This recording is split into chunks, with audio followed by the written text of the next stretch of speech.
पहा, गीता अध्याय नंबर 8चा आपण इथपर्यंत वाचलं होतं की तो परमक्षर ब्रह्म आहे. या 3ऱ्या श्लोकामध्ये तो परमक्षर ब्रह्म आहे जो गीता ज्ञानदात्यापेक्षा वेगळा आहे.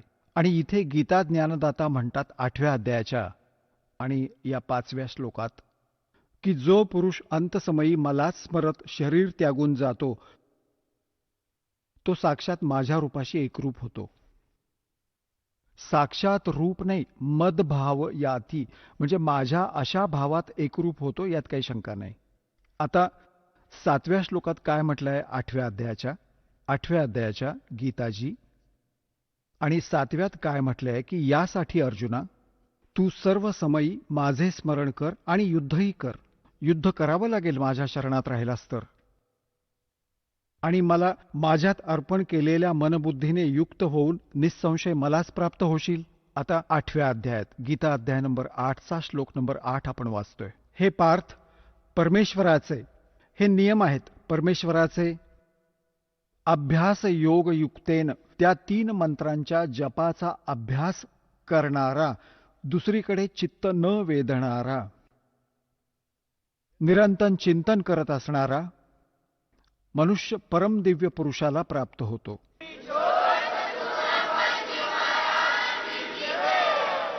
चला आता आपण त्या श्रद्धाळूंचे अनुभव जाणून घेऊयात ज्यांनी जगद्गुरू तत्वदर्शी संत रामपालजी महाराजांकडून दीक्षा प्राप्त केलेली आहे, तसेच त्यांच्याद्वारा सांगितलेल्या भक्ती मार्गावर चालत आहेत. नमस्कार. सत्साहेब. आपलं नाव? काशीराम कवडू गेडाम. आपण कुठून आलात? सरजी मी बुलढाणा महाराष्ट्रवरून आलो. आपला व्यवसाय काय आहे? माझा व्यवसाय सरजी एसटी ड्रायव्हर होतो मी पहिले, आणि आता रिटायरमेंट झालं. संत रामपालजी महाराजांची गुरुदीक्षा आपण कधी घेतली? संत रामपालजी महाराजाचे चरणमध्ये मी 10/12/2012 जुळलो. संत रामपालजी महाराजांची गुरुदीक्षा घेण्याअगोदर आपण व आपला परिवार कोणती भक्ती साधना करत होतात? सरजी संत रामपालजी महाराजाचे जुळण्याच्या अगोदर आम्ही बजरंगबली म्हणजे मारुतीला सकाळी उठणे आणि पाणी घालणे, आंघोळ करून देणे आणि बेलपत्री फूल वगैरे वाहून आपल्या व्यवसायाला लागणे. आणि त्यामध्ये मला काही असं भवितव्य घडलं नाही नसल्यामुळं मी ते सगळं तो बी मार्ग सोडून दिला आणि परत आपल्या नवनाथाच्या मार्गी लागलो. नवनाथाच्या मार्गी लागल्यानंतर आम्ही सगळे त्याच्यामध्ये आम्हाला कोणाला भूत लागलं, कीट लागलं, पाणी दिलं तरी त्यांनी आराम पडायचं म्हणून आम्ही त्या मार्गावर थोडा इंटरेस्ट घेतला.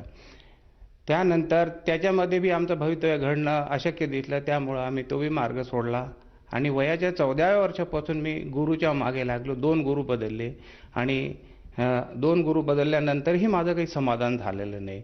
नंतर मी देवीच्या मागे लागलो, देवीची पूजा करायला लागलो. 9 दिवस बिना चप्पल चालणे, 9 पुरीची पूजा करणे, 9 मुली जेवू घालणे, त्यांची पूजा अर्चना करणे, ह्या मार्गात असताना तिथेही मला काही असं म्हणजे भवितव्य घडण्याचा काय मार्ग दिसला नाहीत म्हणून ते बी मार्ग सोडून दिले. सर, जसं तुम्ही सांगत आहात की पूर्वीपासूनच आपण भक्ती मार्गात होतात. सर्वप्रथम आपण मारुतीची भक्ती करत होतात, त्यानंतर आपण नागपंथाशी जुडलेत आणि ती पण भक्ती आपल्याला समाधानकारक वाटली नाही म्हणून आपण देवीच्या भक्तीत आलेत. पण मला असं विचारायचं आहे की आपण ही भक्ती साधना तर करतच होतात आणि आपण भक्तीमध्ये लीन होतात, तर संत रामपालजी महाराजांचा मार्ग आपल्याला कसा कळाला आणि आपण त्यांच्या भक्तीकडे कसे वळालेत? संत रामपालजी महाराजांचा मार्ग असा स्वीकारण्यात आला की आमच्या भाच्यानी जे पुस्तक आणलेलं होतं त्या पुस्तकाच्या माध्यमातून आम्ही या भक्ती मार्गात लागलो. आणि ते पुस्तक वास्तविक पाहता ते पुस्तक माझ्या पत्नीसाठीच आलं होतं, पण पत्नीने ते पुस्तक वाचलं नाही. आणि ते पुस्तक त्या पुस्तकात वाचलं की नाही असे 3 वेळा भाच्याचा फोन आला. फोन आल्यानंतर मला वाटले की या पुस्तकात असं कोणतं असं रहस्य लपलेलं आहे, आपण वाचून पाहावं. वाचून पाहिल्यानंतर त्या पुस्तकामधलं असं वाचून पाहिल्यानंतर मनामध्ये इतकी दृढ भावना पैदा झाली की ह्यामध्ये आपलं भवितव्य घडल अशी इच्छा बाळगून मी त्या माध्यमातून या भक्ती मार्गात जुळलो. सर, जसं तुम्ही सांगत आहात की आपले जे भाचे आहेत त्यांनी आपल्याला संत रामपालजी महाराजांनी प्रकाशित केलेलं ज्ञानगंगा हे पुस्तक वाचायला दिलं आणि आपण ते पुस्तक वाचलं आणि तेव्हा आपल्याला जेव्हा कळालं की संत रामपालजी महाराजांचं ज्ञान हे खरं ज्ञान आहे आणि तुम्ही त्या ज्ञानाला पुरावा मानून संत रामपालजी महाराजांचं ज्ञान ग्रहण केलं आणि त्यांच्याकडनं नामदीक्षा घेतली, तर ह्या नामदीक्षेनंतर आपल्याला व आपल्या परिवाराला काय काय लाभ प्राप्त झालेत? सरजी, परिवाराचं तर सोडून द्या, परिवाराला हे नाम बी पसंत नव्हतं, म्हणून मी हे नाम घेतलं. पण माझ्या नामाबद्दल ह्या मार्गाबद्दल त्यांना ह्या नामाची घृणा होती. मी असं भक्ती मार्ग करीत असताना मी हे आपली मोबाईलमध्ये वाणी वाजवायची, ते वाणीसुद्धा त्यांच्या कानावर नाही जायला पाहिजे होती. इतका मला सासुरवास या मार्गामध्ये होता. आणि समजा परमात्माची वाणी वाजवायला लागले की ते सगळं बंद करून टाकायचे. एक दिवस असा आला की मी परमात्माचा फोटो आणि परमात्माची सगळी पूजेची सामुग्री आमच्या भगतजीकडे नेऊन ठेवली. भगतजी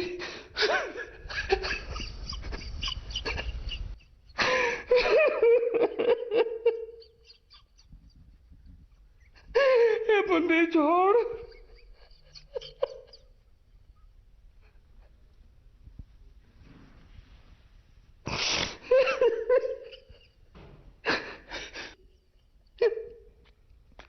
हे परमात्मा,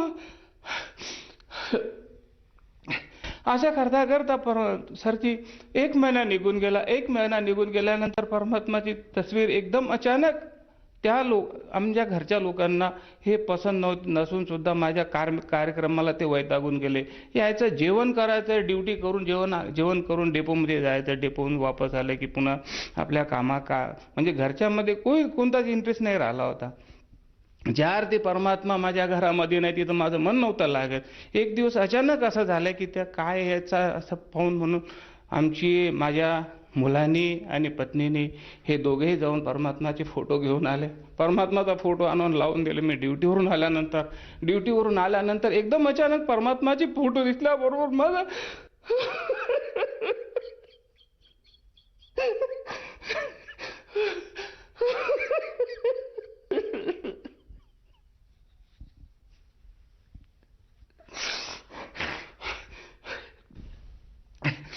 त्यावेळेस मला असा आनंद झाला परमात्माच्या विषयी. मला असा आनंद अश्रू वाहू लागले. आणि त्यावेळेसपासून घरच्या लोकांना बी माहीत पडू लागले की नाही, आपण करतोय गलत आहे. आता माझे घरचे बी एकदम इतके व्यवस्थित झाले की आज माझ्या घरी 8 भक्तांनी प्रवेश केला. 8 भक्ताची सराबरी त्यांनी केली. आज माझ्या मुलांनी केली, माझ्या पत्नीने केली. परमात्माच्या चरणी हेच मागणी मागतो की परमात्मा यांना आपल्या चरणी घ्या. बस हेच माझी मागणी आहे. सर, जसं तुम्ही सांगत आहात की संत रामपालजी महाराजांची जेव्हा आपण नामदीक्षा घेतली आणि ती नामदीक्षा आपण करून त्यांनी जी भक्तिविधी दिली होती आपल्याला, ती भक्तिविधी आपण घरात करत होतात, परंतु घरच्यांचा आपल्याला प्रचंड विरोध होतात आणि अशा विरोधात सुद्धा आपण भक्ती करत होतात. आणि एके दिवशी आपले जे संत रामपालजी महाराजांची जी भक्ती साधना किंवा जी भक्ती सामुग्री आहे, त्यांचा जो फोटो आहे, हे सुद्धा आपण घरच्यांना वैतागून दुसरीकडे देऊन आलात. परंतु आतमधून आपल्याला परमात्माची तडफ होती आणि परमात्माचा फोटो किंवा परमात्माची जी साधना आहे ती परत आपल्या घरात कधी यावी अशी आपल्याला आतुरता होती. आणि परमेश्वराच्या कृपेनेच आपल्या घरच्यांचं मन वळलं गेलं आणि त्यांनी स्वतः परमेश्वराचा, संत रामपालजी महाराजांचा फोटो आपल्या घरात पुनश्च स्थापित केला. तर मला असं विचारायचं आहे की हा परमात्म्याने आपल्याला जो लाभ दिला तो तर एक चमत्कारच आहे, परंतु तत्पश्चात सुद्धा संत रामपालजी महाराजांकडनं नामदीक्षा घेतल्यानंतर आपल्याला आणखीन काही शारीरिक, मानसिक, आर्थिक अशी काही लाभ प्राप्त झालेत का? सरजी, लाभ तर भरपूर प्राप्त झाले मला, परंतु सगळ्यात मोठा लाभ म्हणजे जन्ममृत्यू 84 लाख योनीतून मुक्तीचा मार्ग मिळाला. हा सगळ्यात मोठा लाभ झाला. असे तर परमात्मा दानमध्ये लाभ देतात, असं परमात्म्याविषयी काही संदेश नाही. आणि माझ्या मुलाचा अपघात झाला होता. त्या मुलाला 4 व्हीलरने उडवून दिल्यानंतर माझा मुलगा 30 फूट जाऊन पडला आणि मागचा मुलगा होता त्याला 4 टाके पडले. आणि माझ्या मुलाला परमात्माच्या दयेमध्ये मी असताना म्हणून परमात्म्याने माझ्या मुलाला असा हाताशी धरलं आणि परमात्माने माझ्या मुलाला काही इजा पोहोचू दिली नाही. ही सगळ्यात मोठी एक परमात्माची माझ्या जीवनातली एक घटना आहे. आणि परत दुसरी घटना, मी एस टी ड्रायव्हर होतो आणि ड्रायव्हिंग करत असताना मी बुलढाण्याला येत असताना एका इस्मानी मला स्टेअरिंगवरून खाली बोलवलं आणि चाय पाजायला आग्रह केला की चाय घ्यायला. मी म्हटलं जाऊ द्या, मी लेट झालो, मला परत वापस यायचं आहे मुक्कामी, म्हणून त्यांना मी प्रतिउत्तर दिलं. तरी पण ते न मानता त्यांनी मला स्टेअरिंगवरून ओढून त्यांनी चहा पाजला. तेवढ्या वेळामध्ये एक छोटीशी गाडी माझ्या गाडीला ओव्हरटेक करून समोर चालली गेली. समोर गेल्यानंतर त्या गाडीचा अपघात झाला आणि ते संकट माझ्यावर ओढणारं होतं, परंतु परमात्माने माझ्यावरचं संकट टाळलं. असे हा एक दुसरा एक अनुभव झाला. आणि मला मुळ्यात बी झाली होती. मुळ्यात असं बसता येत नव्हतं.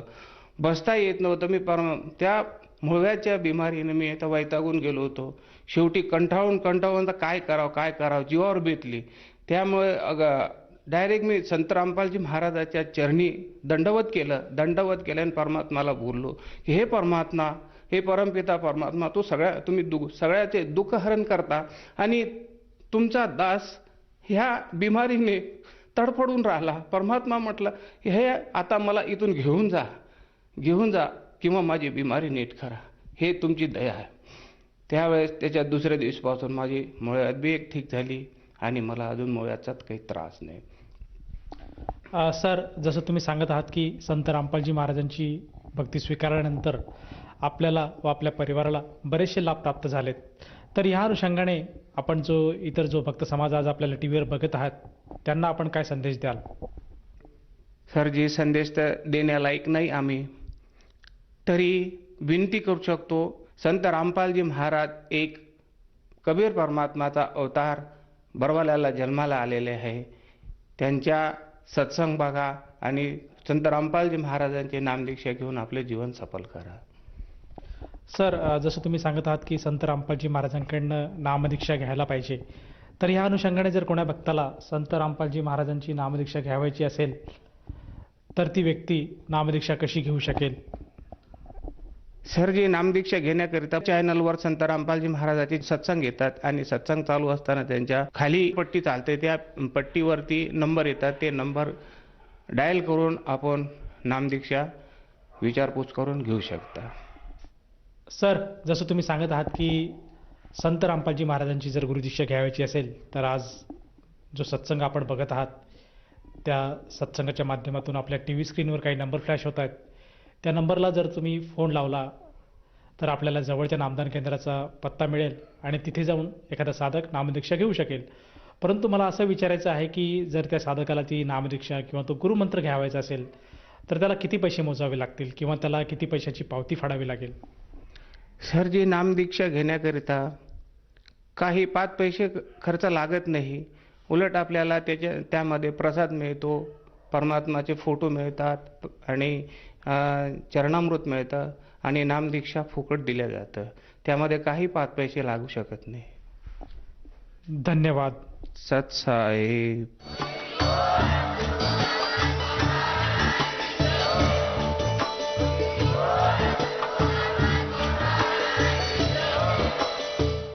आपण ऐकत होता जगद्गुरु तत्वदर्शी संत रामपालजी महाराजांचे मंगल प्रवचन. निःशुल्क नामदीक्षा प्राप्त करण्यासाठी आणि अधिक माहितीसाठी संपर्क करा 7030303951 7030303952. आमची वेबसाईट आहे www.jagadgururampalji.org. सर्व पवित्र धर्मांच्या व पवित्र शास्त्रांवर आधारित प्रमाणित अनमोल पुस्तक ज्ञानगंगा किंवा जगण्याचा मार्ग यापैकी कोणतेही एक पुस्तक निःशुल्क मागवण्यासाठी आम्हाला आपले पूर्ण नाव, पूर्ण पत्ता, पिनकोड सहित आणि फोन नंबर लिहून 7030303951 7030303952 नंबरवर SMS करू शकता किंवा आम्हाला 7030303950 नंबरवर व्हॉट्सअप देखील करू शकता.